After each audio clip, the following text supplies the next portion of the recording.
Hey everybody, Mac here. We are working on multiplying radicals. Okay, this is version B, and this one's going to be a lot harder than version A. And I shouldn't say harder, it's just going to be different. There's going to be some new things that we have to deal with on here. And so let's work through it and see what happens, okay? So if I do this first one, I multiply the outies. Well, it's 3 times x, that's just 3x, right? Let me zoom in on this.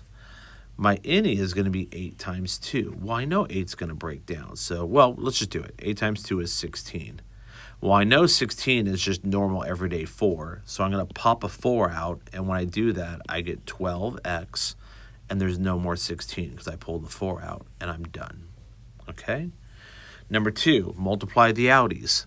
10y. It's just 2y times 5, right? Okay, whoops. Sorry about that. And then go away. My innies is going to be square root of 50, but I'm going to write it like this, 5 times 10. All right, and then I'm going to break him to a 5 times 2, and I can see that I have a pair of 5s.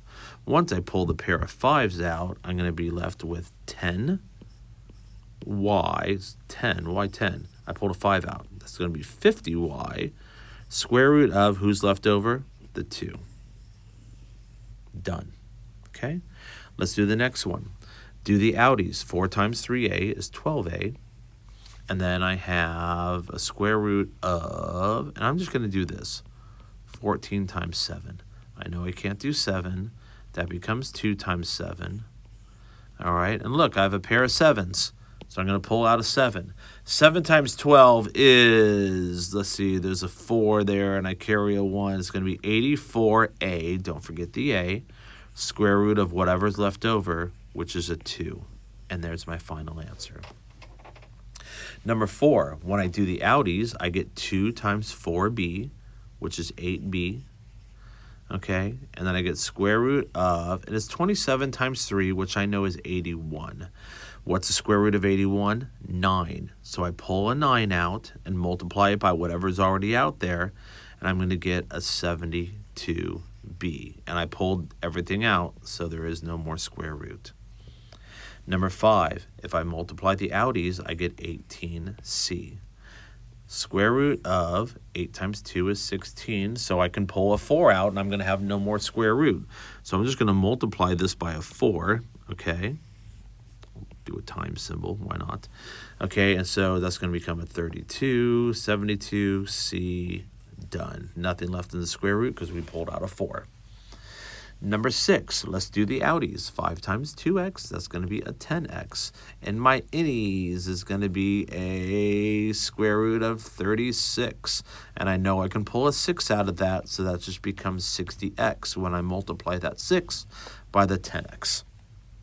Number 7, 4 times 3 is going to be a 12n. 4 times 3n. And inside, I'm going to get a square root of 100. Well, I know that the square root of 100 is 10, so I pull out a 10, and my answer is 120n. Cool. Now, let's have some real fun. Okay. Now, this is basically the distributive property. I'm going to take square root of 24, and I'm going to times it here, and I'm going to times it there, okay? So now I'm looking at these numbers, and I can see that multiply the out. I'm just going to look at this first one, okay? That's like a 1. 1 times 2 is 2. Square root of, what is 6 times 24? Now, I could break it down, but I also, when I look at this, realize that that's actually 144, okay? Minus square root of 24. I just went 1 times square root of 4, okay? So now on this, I know that that comes out to a 12 times 12, right? And I'm not going to break it down. It's going to pull out a 12. Now it's going to come to 24 minus, well, now I got to figure out what square root of 24 is. Okay, so that's going to become a 12 times 2, which is going to become a, it's the best way to, I'll just go 6 times 2, so I have this pair. And 6 becomes a 3 times 2. So 24 minus, I can pull a 2 out, and I'm left with a square root of 6. Now, here's the deal. You can't, we haven't done really talking adding, subtracting yet. Depends on what order you did these videos in. But you cannot take a number and subtract it or add it to a radical. Okay, so we're just going to leave the answer right there. All right, distributive property. Here we go. Boom. That's going to be 5 root 36 plus distribute 2 root 12. Okay? But now I got to break down 36 and 12. Well, 36 is easy. That's just 6. So that just becomes 30 plus, now I got to do 12, don't I? I'm going to do that off on the side. 12 is 4 times 3, and that's just a regular 2. I'll just write it out. Boom, boom. 2 root 3. Okay? That's the square root of 12. But I already have a 2 out. So once I pull another 2 out, I'm going to get 4 root 3. And that's my answer. I can't combine a 30 and a square root, so I just stop right there. Now, here we have some fun. Foiling. First, outer, inner,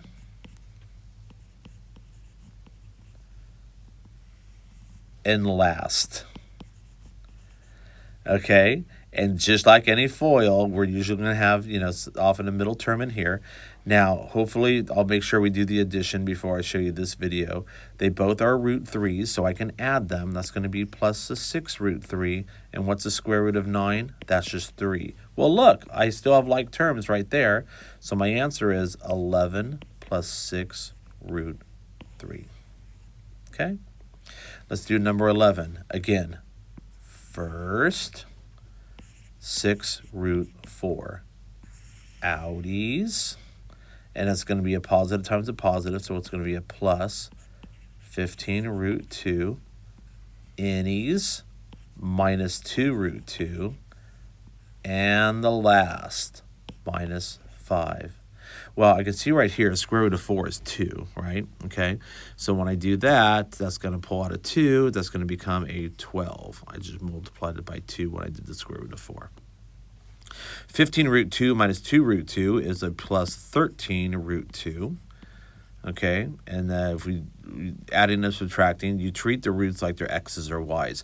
What if that was 15x minus 2x? You would just write 13x. That's how you have to think about it. Now, why I wrote root 3, I can't tell you. Okay, that was me being weird in my head. So it's root 2, okay? And then minus 5. Then I'm just going to combine my like terms. 12 minus 5 is 7 plus 13 root 2. See, it's that easy. Okay, so now FOIL again. Square root of 5 times 2 square root of 5 is going to be 2 square root of 25. Let's just leave it there for now. I know that there's stuff to do. Multiply it by here. Negative 3 root 5. Multiply here. Plus 8 root 5. Multiply here. Minus 12. Well, here at 25, I can pull out a 5, right? So once I pull out a 5, that just becomes 10. Negative 3 root 5 plus 8 root 5 is going to be a plus 5 root 5. And then I have a minus 12. Well, once I put my like terms in, don't forget add a line, change a sign, I'm going to get negative 2 plus 5 root 5. Or if you wrote 5 root 5 minus 2, that works as well. Okay? Let's keep going. You guys are doing well. 2 more.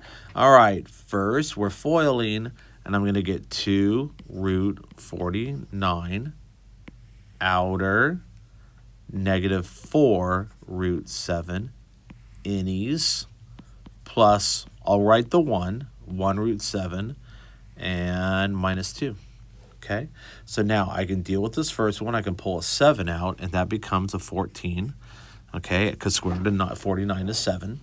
And now I'm going to combine these guys right here into a negative 3 root 7. I can combine them because they're both root 7s. If that said like 4 root 5 plus 1 root 7, I would just leave them. I couldn't even touch them, okay? They have to have the same root. 14 minus 2 is 12. 12 minus 3 root 7. Done. And I got one more to do. So let's go first. That's root 16. Outer. That's going to be a plus 1 root 2. Innie. That's going to be a plus 3 root 2. And a last, which is going to be a plus 3. Square root of 16 is 4. 1 root 2 plus 3 root 2 is just a 4 root 2.